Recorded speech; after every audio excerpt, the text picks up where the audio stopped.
From very early ages, we are all taught rules, aren't we? Even in school, we're taught that if you have something to say or if you want to answer a question, that you better raise your hand. And those rules go on and on and on throughout our life. And some of them are obviously very helpful and necessary. But I'll never forget that rule about you got to raise your hand and while I was a little girl, because I was always so eager to learn and I was always a little bit impatient. Some things never change, do they? But I remember one time I got chastised for speaking out and asking a question because I didn't do the proper protocol of raising my hands. And I remember that feeling of red hot shame and embarrassment creeping from my chest up to my face, where my tomato face then gave me away, and I was horribly embarrassed and humiliated for the rest of the day. I stopped asking questions for a little while, but soon began to do that again. But sometimes we are so bent on following our rules that we don't use our own voice, do we? And we forget that we've been given voices by God to use them. If we don't use our voices with each other or in the world, then we don't ever really make the kind of progress. We don't build intimacy in relationships. We don't solve conflict with coworkers or people in our family or relationships or friendships. We don't make progress and set goals or expand our own selves if we don't indeed, first of all, learn to use our voice. One of the most interesting work experiences I've ever had was working with a group of women who were alcohol addiction, struggling with drug and alcohol addiction, and pregnant. It was an organization through UAMS while I was at seminary, and I'll never forget it. It was an amazing learning experience, an amazing life-changing experience for me. And I was in charge of working with programs to helping the women gain confidence, learn about themselves, and to use their own voice. Well, one of the exercises that we did on a weekly basis was writing. And at first, when we started writing, there was no any impact on grammar or vocabulary or spelling or anything like that. It was just to write from a very authentic place. And these women started off and made no eye contact whatsoever with me. And by the end of a month, after sharing little stories and vignettes, they were so eager every time I walked in the door. Holly, I want to read you what I wrote. Holly, listen to this. And it was beautiful. It was poetry. It was moving. It was disturbing and raw and visceral. And it was real. And it had empowered them to find a part of their own selves and to know that they mattered, that their voice mattered. I'll never forget it. Those two things, that story about me as a young child and these women who were struggling to regain their life, I always think about that when I think about this scripture from the Gospel of Matthew in chapter 16. This is a story that a lot of commentators say, oh, just skip it. don't preach on it. Because it doesn't really present the best side of Jesus.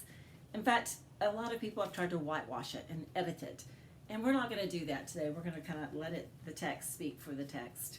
But what happens is Jesus and the disciples are in Tyre and Sidon, a place where it is not all Jewish territory. And they are approached. They are approached by a very noisy, persistent, relentlessly persistent woman who continues to cry out, Lord, have mercy. She wants his attention. For some reason, this woman knows about Jesus and his mission and his miracles. And we don't really know the story yet, but we know she is in need. So she continues to yell out, Lord, have mercy. Well, the disciples know that they're in foreign territory and that their mission has been to the children of Israel, right? It's an interesting story.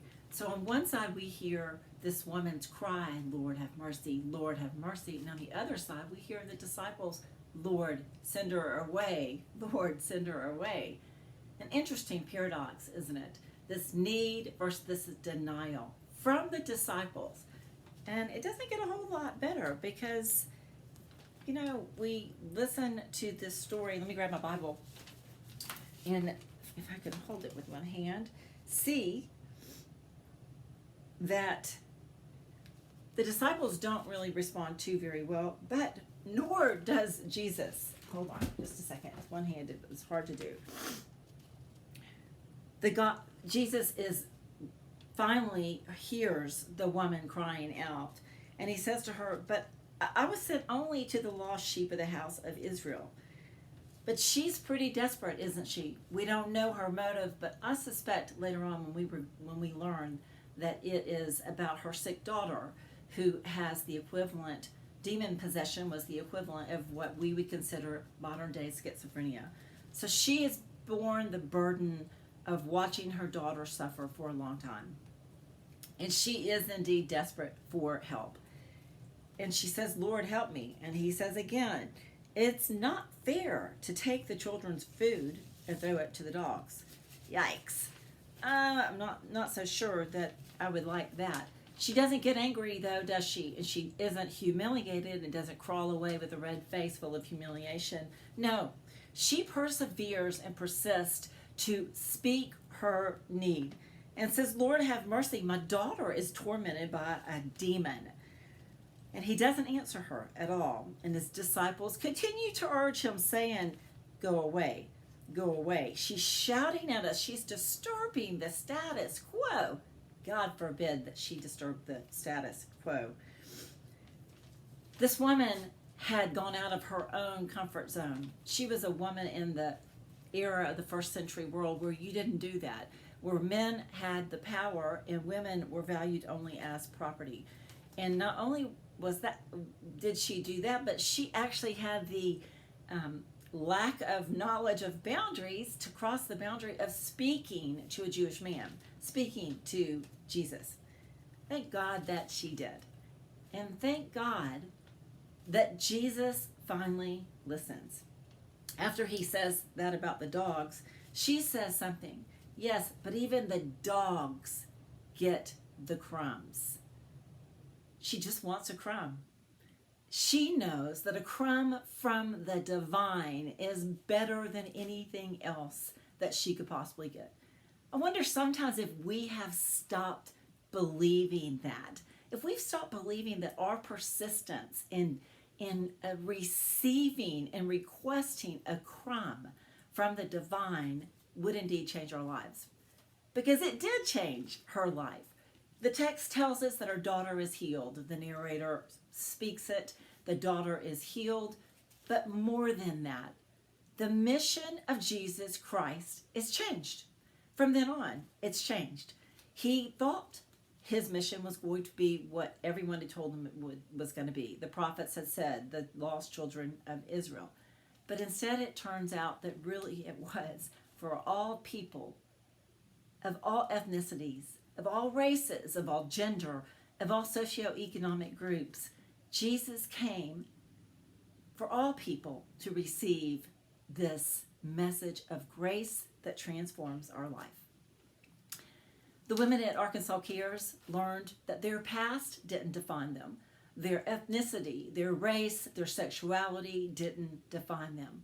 What they learned is that their voice mattered to God. They started to speak up, to listen, to tell their story and name their needs. And they felt connected.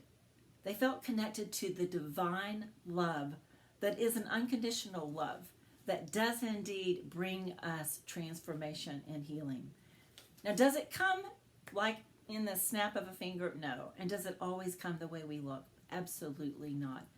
But one thing we can count on, if we are persistent and relentless, and we are willing to cross all boundaries and expose ourselves fully, vulnerably to God with what we really need, God does indeed care and listen and respond.